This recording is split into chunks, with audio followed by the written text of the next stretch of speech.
Long time no talk. Man, it's been a while.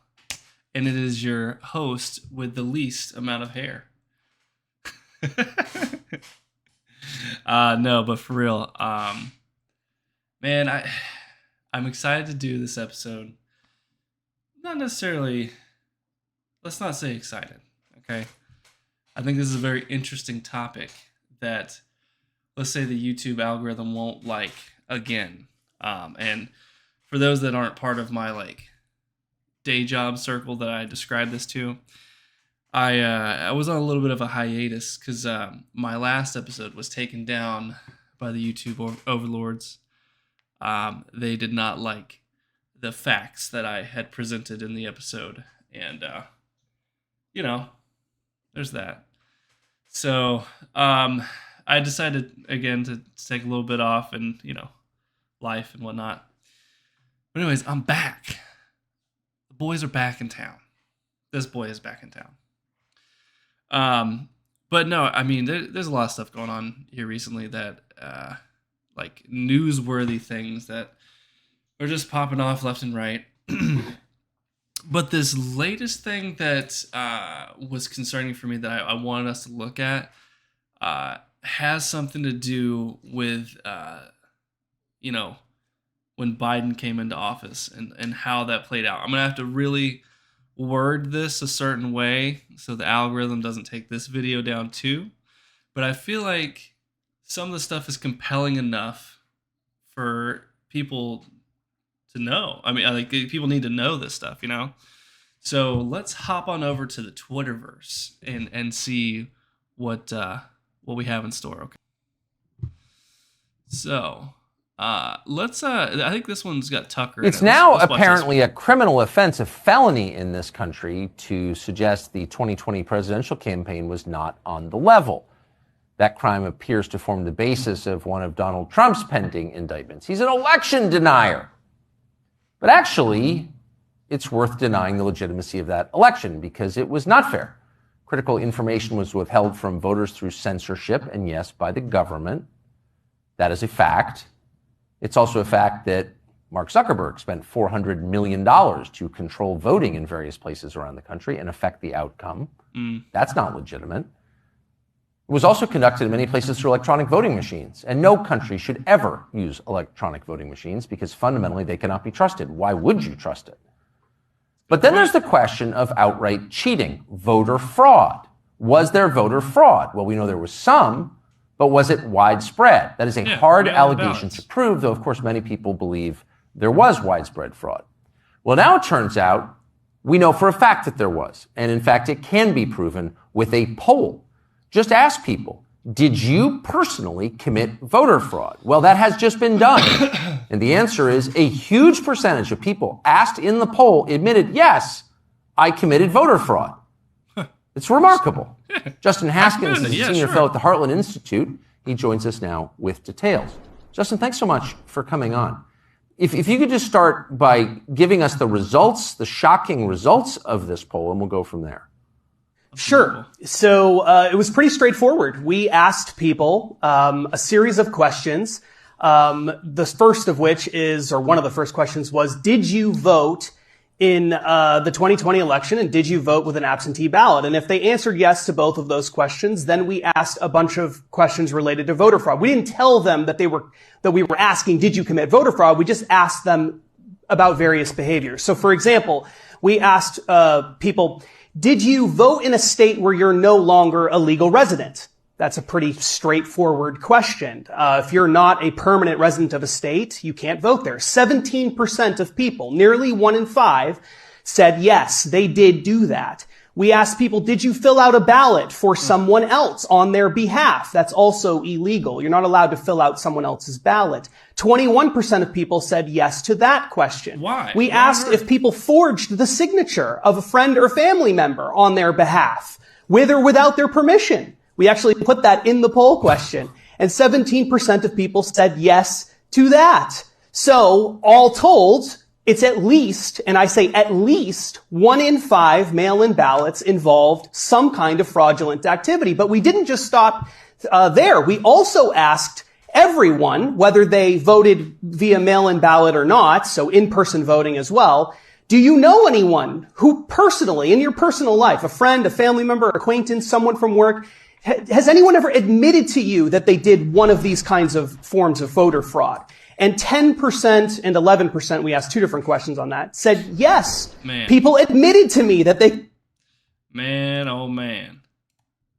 Like, and this might seem pretty random with looking at election stuff, because it's pretty early in the game right now.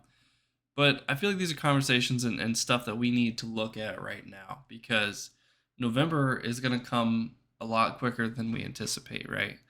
And if they, and I say they, the corporate overlords, the government, the lizard creatures, whatever you want to call them, they're already scheming, because their front runner, Joe Biden, I feel like it goes without saying, is not doing well. I mean, like mentally, physically, like he is not doing well. He is like an 81-year-old man. Okay. And I feel like they have to figure something out to where like they get rid of him and put in somebody else. Like it's all everything is planned, right? So the reason we're bringing up the election thing is what is coming down the pipeline to where we can keep an eye out on things that are getting a little sketchy, right? But then part two that I really wanted to talk about is, there's another piece of this puzzle that we're going to look at here in a minute. And if these figures and numbers are true, like the way that the election had played out, they closed ballot offices in a lot of places for the night, which is not normal. And then the next morning, the results were different. So going in, Trump was leading by like hundreds of thousands of votes in all these different swing states. And then we woke up in the morning and it was completely different. So, I mean, I would let somebody draw their own conclusions there, but there's been recent documents released that have the actual figures and kind of give a little bit more credence to those that sounded like conspiracy theorists that said, hey, yeah, I don't think that this went as it should, or wasn't legitimate, or this guy shouldn't be the president because of the ways that things had transpired. So let's look at one more thing here. Maybe they could gain a little bit of evidence about what I'm talking about. Here we go. Now, this is a tweet from the Don, but it does cite a document that has been released. So Dominion deleted 2.7 million Trump votes nationwide. Data analysis finds 221,000 Pennsylvania votes switched from President Trump to Biden. 941,000 Trump votes deleted. States using Dominion voting systems switched 435,000 votes from Trump to Biden. So this right here is from explosive new documents that expose a secret meeting organized by Cybersecurity and Infrastructure Security Agency, CISA, that involved several power players, including officials from Dominion and the FBI, to discuss the 2020 presidential election with private companies and Democratic groups. So, again, nothing that I've seen was like pen to paper, here's how they did it, here's the figures, and here was the result. But I feel like we're 4 years down the road now, right? And we're still asking these questions. I feel like that you cannot have a true democracy, as we say we do in America. I mean, it's technically a republic, but whatever. And having people, like, not even just people, but like legitimately like 50% of your population questioning the integrity of how things played out. I mean, then you had your mostly peaceful protest in January that people came and rallied, and the people, the Democrats in the House and the Senate are still trembling, talking about it. We talked about it for 3 years, how the people on the right, they nearly tried to overthrow the government because of X, Y, and Z. But I've also seen a couple posts here and there that I think is gaining traction of, the idea in, the 1700s, when we were just a burgeoning nation, we fought tyranny over 2% tax on tea. Now, Biden is trying to propose a 40 to 45% capital gains tax, and we get taxed on the money we earn, the money we spend, the house you buy, the land you live on, the food you eat, like every single thing. The car that you bought, the gas that you use for the car, just think of anything you pay taxes on. And we just accept that as the norm. And not just that, but we have to play this weird guessing game with the IRS of, let me figure out how to do my taxes. Oh, this isn't the right form. Well, let me find the right form. Oh, I made too much money for this write-off. Well, and then if you don't do it correctly, they can audit you. Which, I mean, I guess don't really get me started on the whole tax system of how we have to pay taxes. Why not just tell me how much I owe, right? Or I don't know. Anyways, we went to war to fight tyranny because we were not being represented with the taxes that we were paying. Okay, with the recent changes that this government, your local government, the national government, whatever, whoever you want to point at, is making, where they're prioritizing the lives of people that shouldn't be here in the first place, i.e., your illegal border crossers, the illegal invasion that's happening, that we just want to sweep under the rug. But in reality, your taxpayer dollars are paying for that. And not just that, they recently just approved another $95 billion going to Israel and Ukraine, right? Did you guys know that they were part of the United States, the 51st and 52nd state of Ukraine and Israel? Why are we giving people money when our country is broke as shit anyways?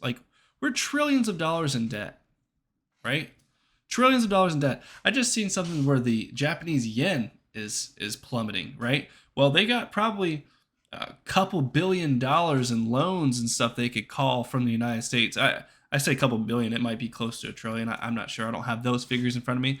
But all these countries that we owe money, when their dollar or their yen or whatever they want to call it plummets, and they have to start calling in their debts to pay off their own, we're done for. I mean, we're we're just adding more and more to our debt as a nation. I don't know. It's just crazy. But my point before getting on that tangent was, do you feel like your tax dollars are being represented in Congress? Do you feel like the 70, 80-year-old people that are falling asleep, that can't even bother to read the 1,000+ page document before they sign off on it, are representing you? We have this system where, let's say we were trying to propose term limits, which, again, I think is a fantastic idea, and I believe any common sense person would think that. The only people that would disagree with you is the people that would vote on it.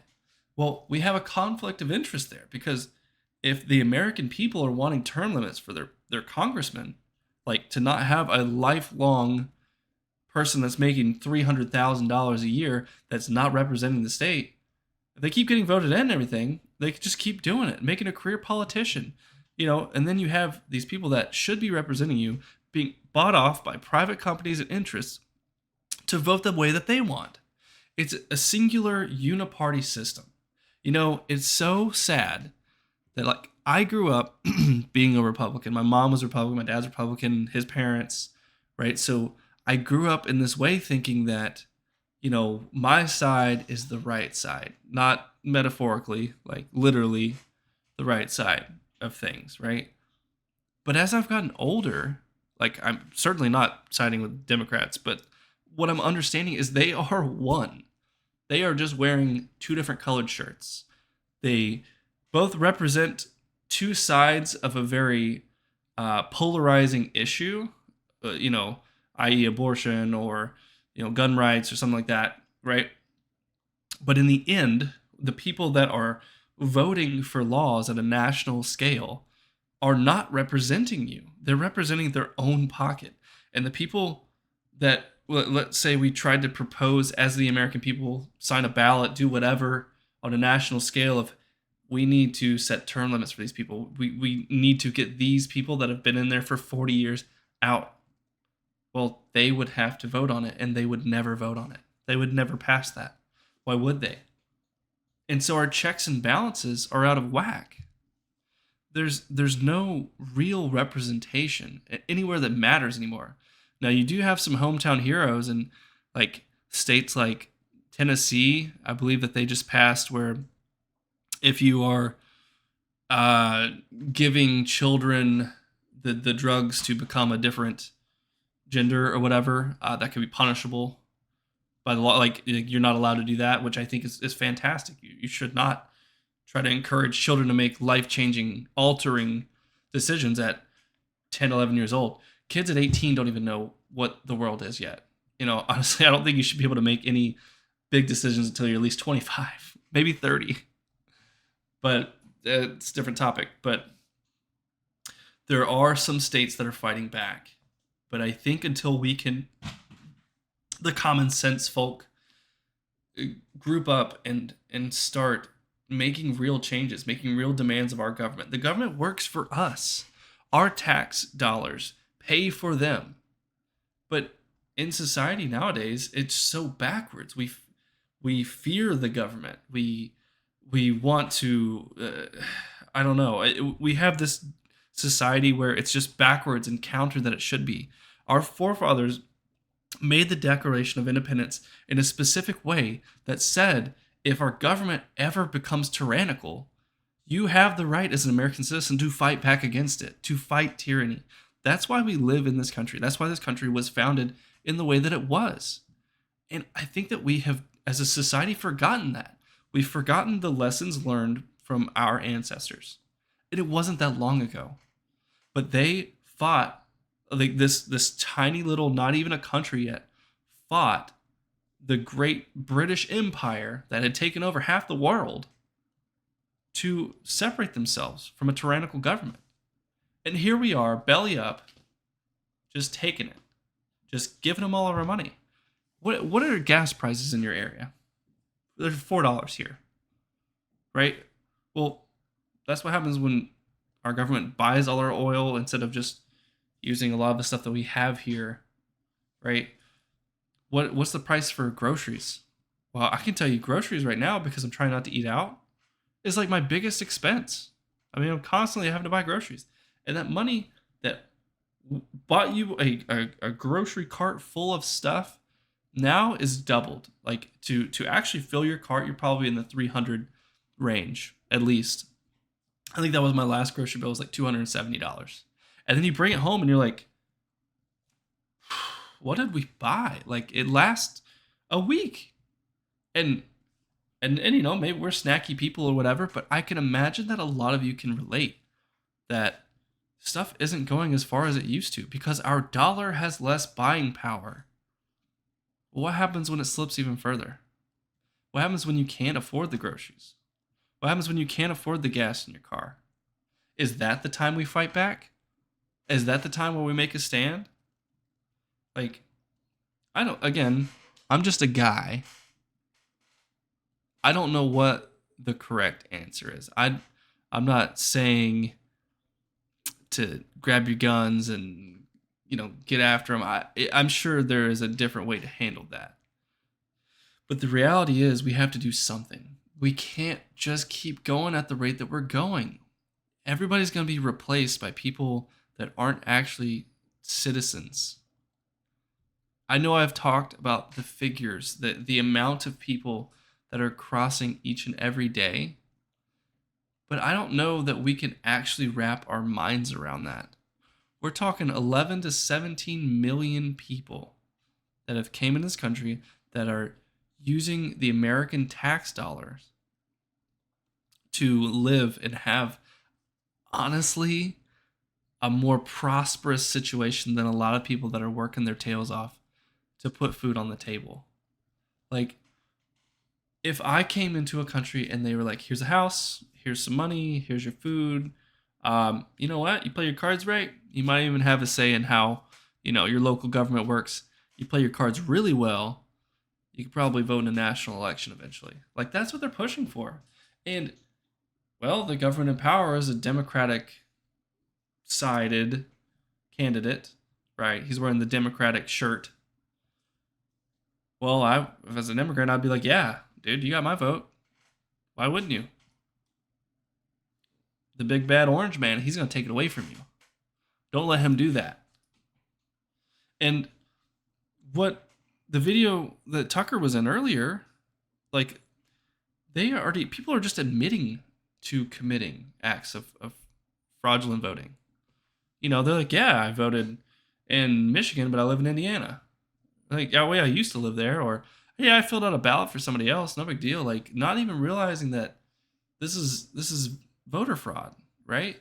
Not to mention, during that time, there was, like, TikToks and Snapchats of people, like, brazenly going to retirement homes and taking all the mail-in ballots and casting them themselves. Like, there was just so much room for, I'm going to say room for error, but you know what I mean. There was just so much room for stuff to go a certain way. And then when you actually, like, take a step back, it's been 4 years now. Let's look at the actual facts of the evening of November 6th or 4th. I don't remember what day it was, right?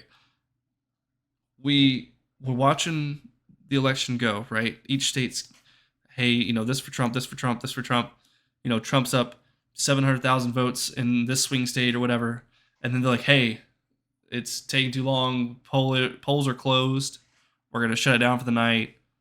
Pick it up in the morning, which is unheard of or is not normal. It might be the new norm now, so they can do whatever. But then you wake up the next morning and those same swing states that had shut down are now 500,000 votes plus Joe Biden, right?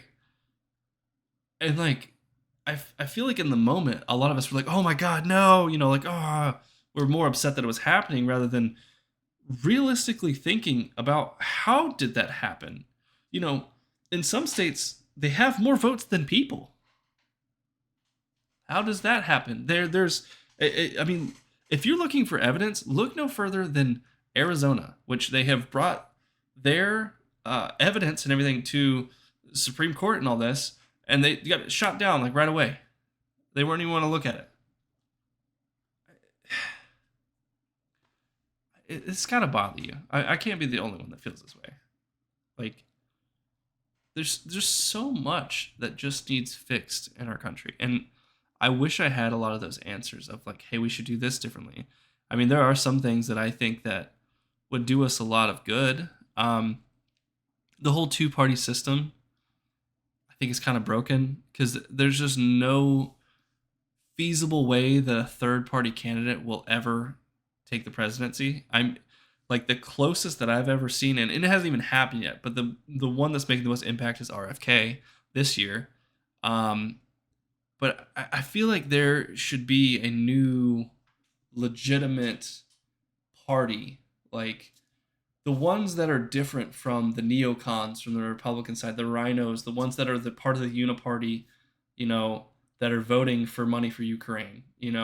Our new Speaker of the House, he's like, yeah, we're not going to give any funding to Ukraine until the border's fixed. And then guess what the first thing he does? He's like, let's take care of Israel. And then let's, a couple weeks later, Ukraine needs more money. Like, dude, it's so frustrating.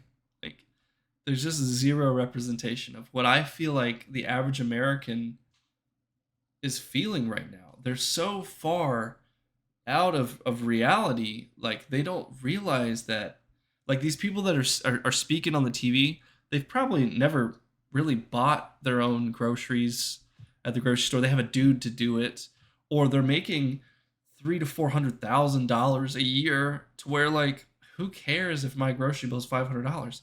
They're talking about, like, inflation is down. Well, it rose 15% and it went down 1%.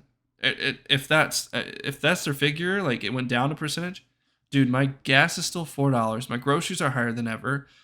My money, the average American that is making, let's say somebody's closing the gap to $100,000, they should be able to live a comfortable life where they're not going check to check. I mean, look at your bank account. Are you happy with it? Do you feel like the money that you're earning is treating you right? Like you can do what you're wanting to? I mean, sure, we all probably have a little bit more fun money to do. We could all be a little bit more frugal but like when things get worse, that's what I'm talking about. When the dollar doesn't go as far as it does now, like when do you think that'll be? Next year? 5 years? 10 years?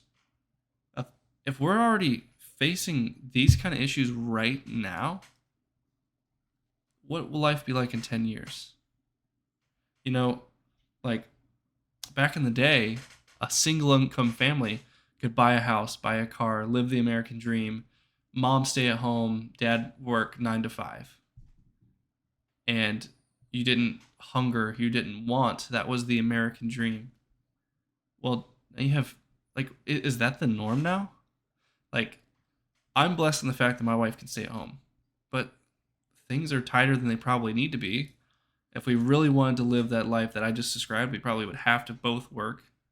And, that's not what we want for our family. We want, traditional nuclear family values. But, guys, I don't want it all be doom and gloom, right? There's still a ton of patriots out there, just like you. And I know that I don't have that many viewers, that many followers, or whatever. But if you're watching this, I know that we're usually of the same mindset. That you could probably agree with a couple of things that I've said. Maybe not everything, but I hope that I can at least open your eyes to some things that I've found surprising. Like the whole me growing up Republican and then looking at the Republicans now, they're not the party that I thought they were. Or at least the neocons are not. The ones that are actually making decisions are not. You have some patriots out there. And that's what I would describe the people that actually put America first are patriots. You could be a Democrat, you could be a Republican, you could be an independent, you could be a whatever you want to be. But if you're putting America first and looking at these situations and being like, yeah, this is not good. This is not what we signed up for. I mean, if you're a Democrat and you voted for Joe Biden and you're looking around and being like, what happened? It's because of you. No reason to play the blame game, but guys, I appreciate your time. And let's make America better together. God bless.